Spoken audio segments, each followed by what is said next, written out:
Going live. And I am live. And I'm talking about UFC 250. Very good. Yes. So, hello there, everybody. So, thank you for viewing this. First of all, I very much appreciate it.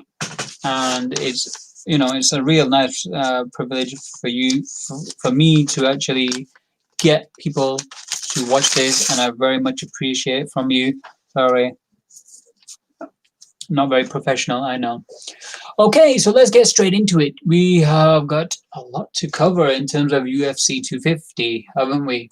Now, I predicted a lot and I got a lot right, to be honest with you. I think I got Amanda Nunes is right. I knew she would go for 4 5 rounds. Cody Garbrandt, I'm not sure really. I think I chose Rafael Assunção, maybe. I think I chose him. So I got that wrong. Aljamain Sterling, I did think that was the appropriate one. And Neil Magny, I thought he would be. He's a good fighter. He's a good fighter. But even then, I have watched the fights. I'll talk about it in a minute, a little further. What I didn't like about it, and then not only that, Sean O'Malley. Wow, what a star! A star is born now. Wow, that's all I can say. That kid. I don't know what to say. You know what I mean? God bless everybody, but he's got not only has he got star power, but he's got the ability to back it up. But the way he knocked out the guy, uppercut in, and then changed it into a straight punch down the pipe, got him straight on the chin. It didn't seem as though, yeah. I was just going to say, it didn't seem as though it was like a fast shot as well. But what really did the damage was the uppercut, the feint of the uppercut what really did the damage because if he's going for the uppercut, he was coming ready to basically move out of the way. But instead, Eddie Wineland just then stayed like that, and then he caught the shot straight at him, and that's what messed it all up, man. It was really, to be honest, that was a great fight to watch. There's a lot to learn from that, and I'll get back to that in a minute. All right. So I won't go on about this fight too long because, to be honest with you, it's quite it's quite obvious in terms of it was quite obvious what was going to happen with Amanda Nunes and Felicia Spencer. Now, Felicia Spencer did a great job against Cyborg, but why she did a great job against Cyborg was basically because a Cyborg. So wait, sorry. Simply because Cyborg is just she doesn't really use technique. It's more aggression. That was the thing. When she comes out guns blazing, there is no technique. She throws technique out of the window and she's just swinging for the fences, and that's what she does. And that's what she did with Amanda Nunes. But then that's when she got caught because she didn't stick to her. She didn't stick to the basics, fundamentals of her striking. She didn't stick with that with Cyborg, and I think Cyborg, to be honest with you, she should just come back to the UFC, have one more fight. I really do think she can beat Nunes. I really do think she could beat Nunes. As far as Felicia Spencer was concerned, to be honest, there are levels, and unfortunately, Felicia Spencer wasn't at that level. In terms of her striking, is pretty damn awful. When it comes to feinting, Amanda Nunes just basically just dominated start to finish, really. You know what I mean? Like, the striking, just, disparity was huge. It was just basically like, I don't really want to spend too much time on it because it was just like Felicia Spencer wasn't equipped with her tools. Like in the striking department, she couldn't break through and get within the get within Amanda Nunes to actually try her ground game as such. So she basically, like, for example, she wasn't using feints properly, and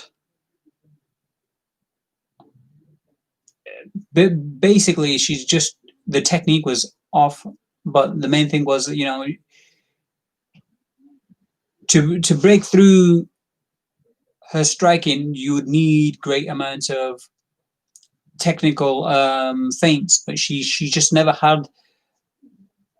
She just wasn't equipped with the tools at that time, and I knew Felicia Spencer would, have a lot of heart, and basically, she went 5 rounds with Amanda Nunes. Should it have been stopped earlier? Yeah, I think it should have, because you live to fight another day. To be honest with you, and Felicia's basically mauled quite a bit, and hopefully it's not like JDS, where JDS's nose and everything. The guy used to be like, he was gonna be, and I mean this in a non-sexual way, but he could have been a model. You know what I mean? For Brazil, but the dude, he got grinded by the meat grinder known as Cain Velasquez in his wars in the second and the third fight, which basically after that he wasn't the same. He just kept on relying, I want to knock out, I want to knock out. Why are you going to knock guys out if you? Why are you only going for one shot for knocking out? But then he did change his style, and it was adaptive.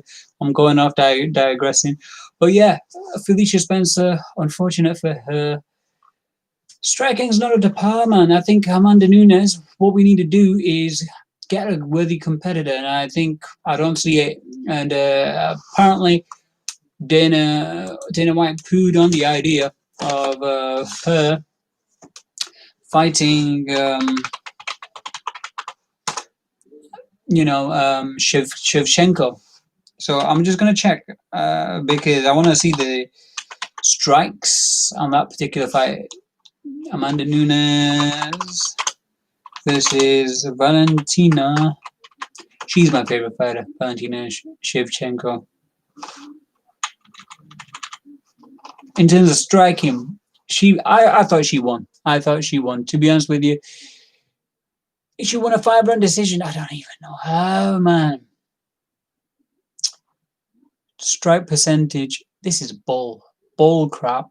Sorry to say, but apparently pretty even 90. She landed more. But the telling ones were, I have to say, Shevchenko. In the last fight, she landed 85. Significant strike. Let's have a look at that. Yeah. What? No. You see, the thing is, this doesn't tell the story. Go and watch the fight. You will clearly see, in my opinion, she outstruck her, Valentina Shevchenko. And I think what should happen is another third fight. Why not? I think Dana doesn't want to do it because it's going to be quite boring in terms of, Nunes is going to do what she needs to do to win. But you never know what Shevchenko might do to, beat her. Maybe she might maybe she might create traps for her to get to the ground. And no. Nunes was stronger than her, so maybe she needs to create more traps. But I'll tell you this: if she can work, what Valentina Shevchenko can do is basically, in a striking department, without a doubt, without a shadow of a doubt, Valentina Shevchenko it was tenfold better than Nunes. Well, not tenfold, I wouldn't say.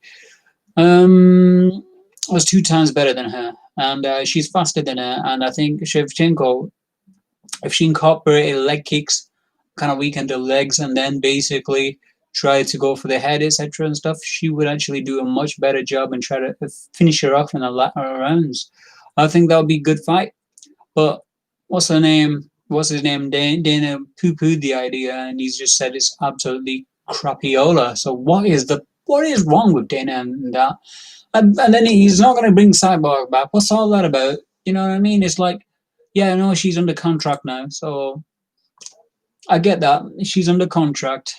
It's kind of crazy. So for me, I don't know what to say, man. You know what I mean? Like, you need, to be honest with you.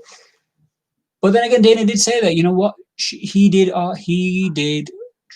everything to offer her the fight, a rematch. He said, "I'll do it. I'll do everything," and she turned it down. So Cyborg, unfortunately for Cyborg, I don't know.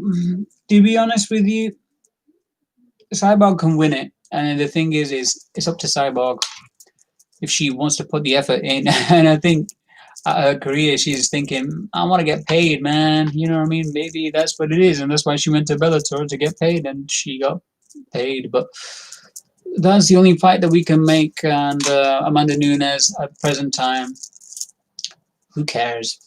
I mean, she's a double champ. Well, I don't care. I mean, I'm sure people care, but yeah, that's it. So for me, get a Shevchenko or Cyborg. Cyborg isn't going to come back because Dana hates her anyway. Anyway, the next match, co-main event of the evening. What a match! Wow, that was. It was a bit crazy. That Rafael Sansa versus Cody Garbrandt. What the heck was all that about? I mean, Cody Garbrandt. I've never seen a person so. I've never seen a person so. It was just like. Like conservative. It was yeah, that's the word. It was a conservative performance, and I thought, no, man, come on, Cody, go ahead and like this isn't the Cody of old. I was just thinking to myself, watching it. I wasn't even thinking. I was just watching it. I wasn't even like at the time. I didn't even care. I just switched on Cody, Garbrandt, Rafael, so all right, who's fighting? Okay, let's go.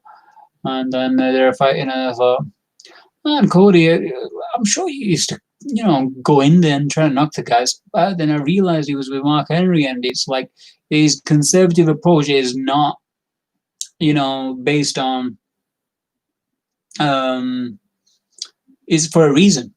And it's not just for basically, and I was thinking to myself, is he going to play it so safe? He's going to be like Frankie Edgar and Demetrius Johnson. Well, I mean, I'll be honest with you. I don't like Demetrius Johnson. I'm sorry. I just don't like him. I'm not going to talk about him, but that was a bad example of Demetrius Johnson. But is he going to become like a Frankie Edgar, where he's just going to go and win by points and stuff? No, we didn't see that. We've still got the Cody of old. We still got the Cody of old where he needs to bang it out. And he does try to basically get in there and land the telling blows. I have to say that. But then whenever he was overcommitting, he was like, okay, no, get back. There was no over craziness. There was a limit to it. The only time there wasn't was at the end of the round, like the last 10 seconds. And I think Cody did that on purpose. The reason I say that is because last 10 seconds he's thinking, you know what, if I get knocked down or anything like that, I've got the belt to save me. So he was like, blah, blah, blah, blah. And then he just bent down and walloped him, man. And that knockout was so sorry to laugh at anybody's expense getting knocked out, man. But Rafael Sansa, man, seriously, he got dropped, and then I mean the referee did a good job stopping it. I was thinking, man, this is a bit early, premature. I was thinking initially, then when they put him on, sorry, I can't stop laughing. But when they put him on, and this is bad. I don't mean to laugh at anybody getting knocked out. But when they put him on the actual chair, he was like, seriously, he was falling off his chair. He was off a stool. He was falling off it, and he wasn't falling off twice. He was falling off twice, and then they tried to basically sit him upright, and even that it was a bit difficult for him. So it was a good stoppage, but that in itself was a brilliant KO, man. It was just like out of left field, and it was within the bell. Just before the bell, he knocked him out. And it was like 4 minutes 59 seconds, man. He knocked him out right just before the bell. It was like knockout, beep. Whoa, cool. And it was like, oh, okay. So we're gonna see him maybe stand up. No, and it wasn't. He couldn't do it. He couldn't do it. So Cody Garbrandt, I'll be honest with you, I don't know what the deal is now. To be honest with you, I'm not sure what the deal is. I think is it Aljamain he's going to be fighting. Who is it? Who's he going to be fighting? Jose Aldo against somebody else, isn't it? Jose Aldo.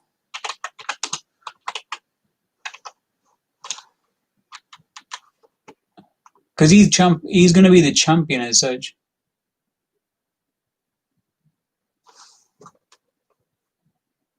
Wait. UFC won't go back on Jose Aldo Peter Yan title fight. Okay, yeah. So Peter Yan and Jose Aldo are going to be fighting for the title, and then Aljamain is the guy next. So Cody, I think it's perfect. I really do think it's perfect, man. For Cody Garbrandt, get one more win, get a couple more. Take your time. You're already the champion, man. You know what I mean? Just enjoy it because he's got that one punch knockout power, and you know what's amazing about his power is even if he doesn't land a straight punch, he can knock the guy out. That's that power that that's a knockout power that is completely. And the fact that he took time off to recuperate from his, getting knocked out 3 times in a row. That's a good thing. And I tell you, I hate TJ Dillashaw now as well. I can't stand him. I hope he doesn't get any. The guy cheated, man. The guy cheated, blatantly cheated, and then you can justify it as whatever way you want to justify it. But bottom line is, you cheated, and this is not like a sport where you're playing football or soccer or anything. You're hurting somebody, man. Oh, I did it to make the weight, dude. You trying to tell me it wouldn't affect you? It wouldn't have affected you in any shape or form. It's a performance enhancer. If you can't make the weight, then you shouldn't even be there. So, whatever, man.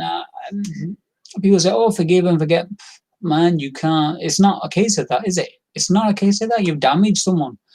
Remember Michael Bisping and what's his name? Vito Belfort.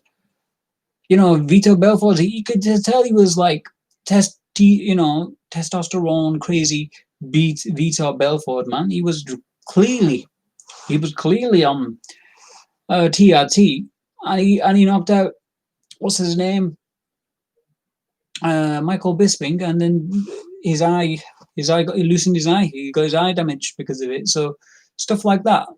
I don't agree with it at all. I don't agree with it, and I think that the damage is done, and I think they should get a bigger penalty because, if supposedly, okay, I'm going off on track, but the steroids, which people have taken, it may not do a performance enhancement in terms of like, okay, they are supposedly, they're not strong or something like that, but it definitely helps them with the mental game. Gives them an edge mentally, and that's what they need. And but with Vito Belfort, come on, look at his body. That was just crazy. Anyway, I'm going on to Aljamain Sterling versus Corey Sandhagen. Man, what can I say about that? That was Aljamain at his best, man. He just went for the kill, and the thing is, he did not let Corey Sandhagen off the hook for it. It was he knew he was going to have to take him to the ground and basically sub him. Anyway, just went for the rear naked. He tried to get it on his face. Oh, that was really tight. And he could have smothered him on his face. My gosh, he's got some subs, this guy. And then he went for his neck, and then he got him in the neck and choked him out. Really, he tapped out, but he did fall asleep. And good on Aljamain Sterling. The only little thing what I would say about Aljamain Sterling is, I think he needs to work on his wrestling, man. Because you know what? You can be great at jiu-jitsu, but who's the undercard? There's a guy who's like, no, the guy who fought Neil Magny. Yeah, he was really trying for takedowns, and what happened?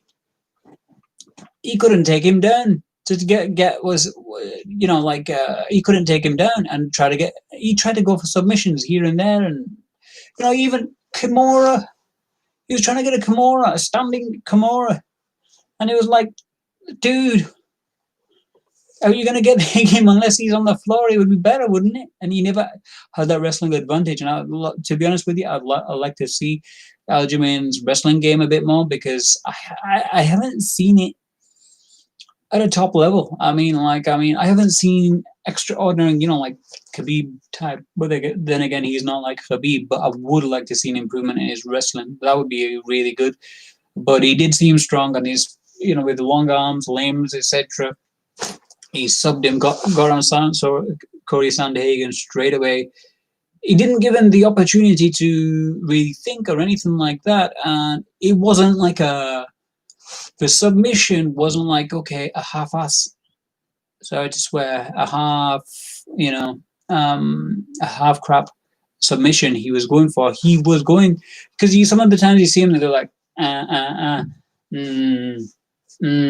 he was going for it full throttle, and it wasn't like, okay, I'm overly exerting, but he's going for a submission where it's actually going to work. You know what I mean? A lot of times, sometimes you see people, they're just going for submission's sake, and it's like, for gosh sake, you know what I mean? If you do a proper one, you might actually get one. With Aljamain Sterling, he didn't do that. He just went straight for it. He went for the twisted type of. He went for the twisted type of. He stretched him out with that chokehold over his face, and he was going to finish him off. You know what I mean? So fair play to him, man. Fair play, and he's going to get the title shot next year. Good for you, man. Good for you. Good luck. I think he can do it. He's got long limbs. I think he needs to just work on his wrestling, because the way he took him down was like, okay, I'm just going to jump on your back. Dude, you can't do that against other guys. I'm sure you can't really do that. I mean, it worked with Corey Sandhagen, but he wasn't expecting you to jump on him. Or maybe that was the key. Maybe I'm wrong. You know what I mean? Maybe I am wrong in terms of that was the thing, the element of surprise. Maybe he needs to do that in the next fight against Jose Aldo or Peter Yan. Who knows? But anyway, now here's Neil Magny now. Anthony Rocco Martin. Now, Anthony Rocco Martin. What the hell, man? What the hell? Seriously. You're going for submissions, but your wrestling is sucking, okay? And you knew that, and because you weren't really going for any strikes anyway, to be honest with you, you weren't really going for any strikes. It just felt like, you know what, I'm going to try to sub him, whenever the opportunity arises, go. And Neil Magny, oh my God, there were so many times it was like, I'm going to try to jab. I'm going to go for a shot. Okay, I'm going to take him. Trying to take him down. What are you doing, man? What are you doing? You're getting in range. You're throwing the jab out there, trying to see an opening to land a punch, and then wait a minute. I see an opening. Go. I'm going to try to take him down. And then it was like, oh, here we go again. And Neil Magny's strength is not takedowns.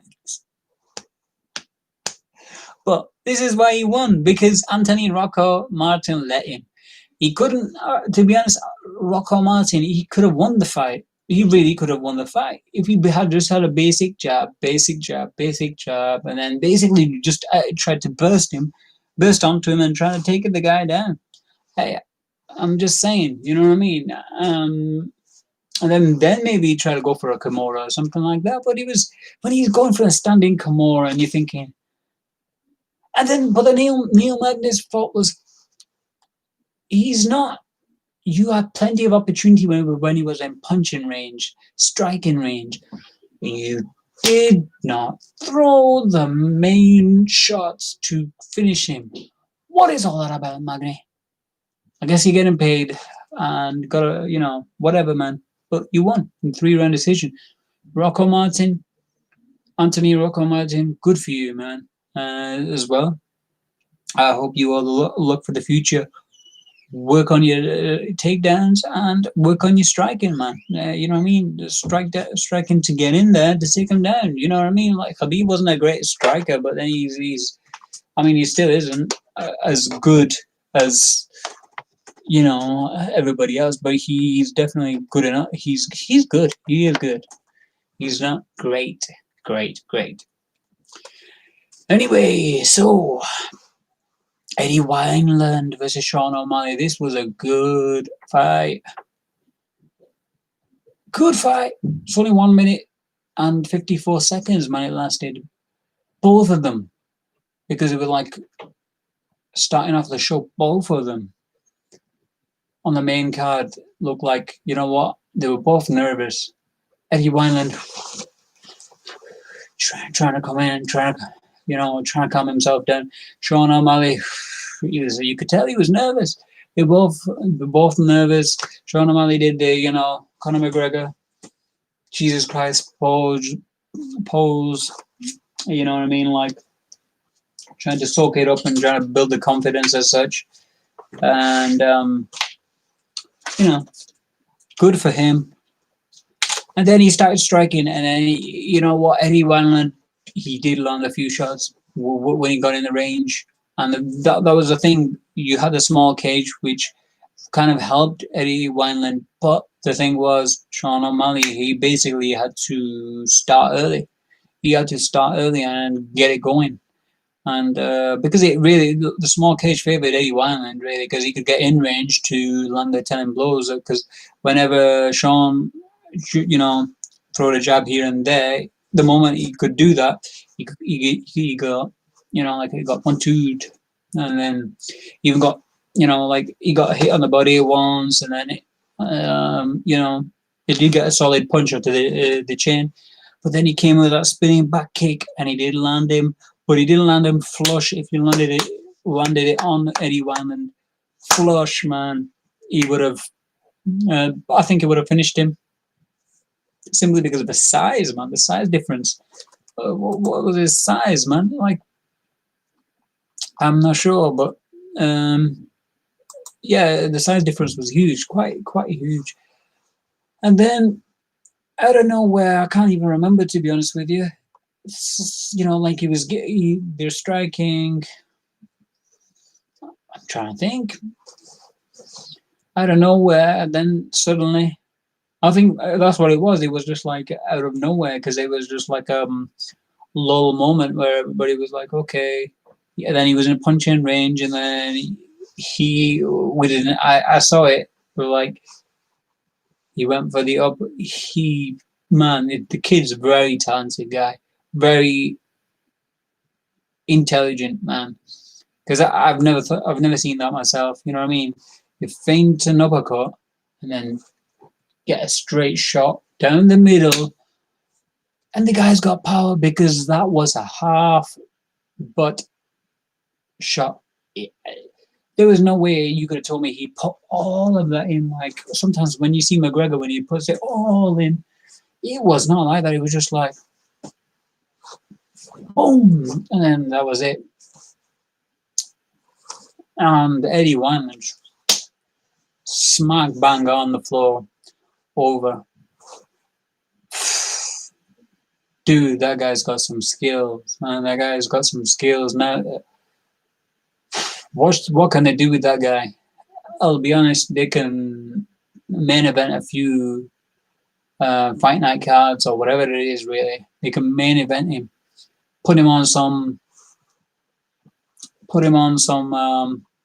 give him 3 more fights, some guys who aren't going to take him down, let him improve on his takedown defense, because he's a striker. You could tell that's what he went for. He went to KO the guy. That was his aim. So then that's what I would say. I would say basically give him 3 more striking fights, guys who want to strike with him. I don't say Alex Caceres, good luck to him as well. He won the fight yesterday. Although, he's a journeyman, and I don't mean in a bad way. He's earned a lot of money through UFC, etc. Good for him. Well, I hope, I was expecting a lot more out of Alex Caceres, but it is kind of like with Alex Caceres, Sean O'Malley's the version 3, to be honest with you, because that uppercut to straight shot, dude, that's striking on another level, man. That is striking on another level. And he deserves it, to be honest with you. Okay, so yeah, so that's all I gotta say about that. Okay, so right, thank you for viewing this. I'm going to do another video regarding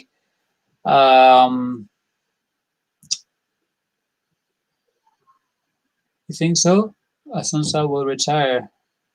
Yeah, he is. Pavlo 005, he is 38, been here for a long, long time, never got a title chance. Yeah, he will retire for sure. Yeah, I agree with that. Pavlo, definitely agree with it. Thank you for messaging. And yeah, okay, I will be doing another live stream shortly, and I have to cut it for time, unfortunately. So, and I will talk about sorry, not Eddie Wyland, George Masvidal, and Conor McGregor as well. And just want to say thank you for viewing this, guys. Thank you, Pavlo 005. Thank you. Have a great day, man. Have a great day, guys. And I'll see you soon. Probably in about half an hour or so.